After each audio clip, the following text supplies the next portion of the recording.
United back in action tonight away at Champions League chasing Nottingham Forest. Joining us now for more is talkSPORT Manchester football correspondent Micky Gray. Morning, Micky. Good morning, Micky. How are you, mate? Yeah, McCoist, really good, thanks. How are you? Yeah, top really form good, here, thanks. pal. But look, if Real Madrid really are in for Bruno Fernandes, there's nothing that Ruben Amorim's going to say or do to stop him going, is there? Yeah, that was the message that got in his press conference yesterday, Jeff, that he wanted Bruno Fernandes to stay. He talked about the stats that he brings to Manchester United single season also, albeit that they've not been fantastic for so many years now. But he said he's got 30 goal involvements a season. He said, why would I want to let Bruno Fernandes leave the club? He said I'd had a brief conversation with him. He said he's not going anywhere. And he said it with a smile on his face. He was in a good mood yesterday, actually, Ruben Amorim. But he talked about, trying to finish the season strongly and obviously the Europa League as well. They want to go on and win that if they possibly can.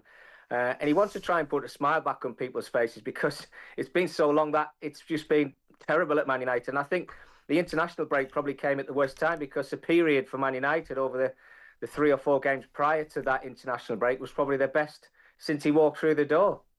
Well, Micky, we said that, and Jeff said it earlier on, one of the factors that might come into play, obviously, Forest extra time and penalties again at the weekend.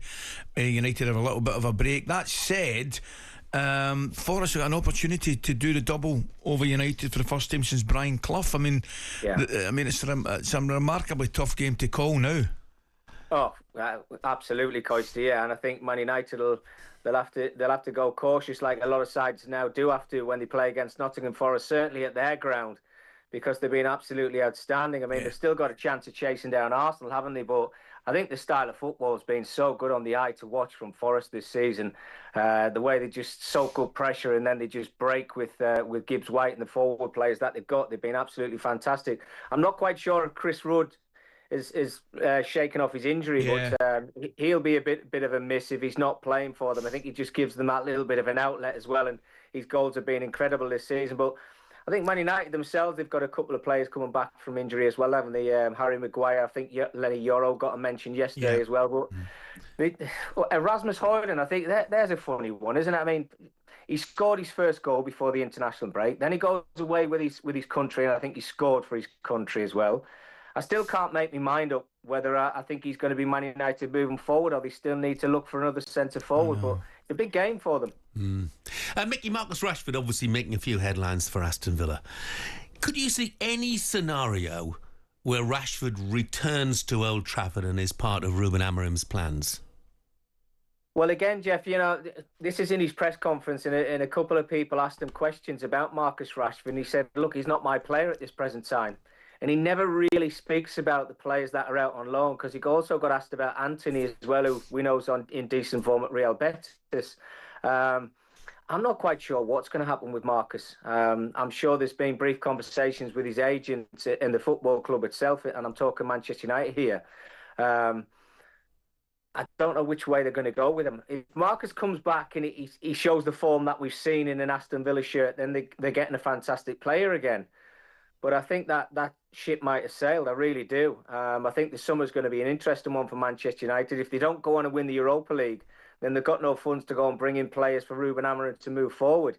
So they're going to have to try and get those funds from elsewhere. And Marcus is probably one of the only assets at Manchester United where they're going to get that money in. We know he's got the talent, but I'm not quite sure if it's going to be in a Manchester United shirt next season. I wasn't even actually thinking that in January when he left, but I think the more that the weeks go by, I think Marcus is going to be playing football somewhere else. Just a quick one, Micky, on Neighbour City across the road. Looks as though Haaland's going to be out now for a good number of weeks. We weren't great in the first half. Tactical substitution worked wonders second half, and they go through to the semi-finals.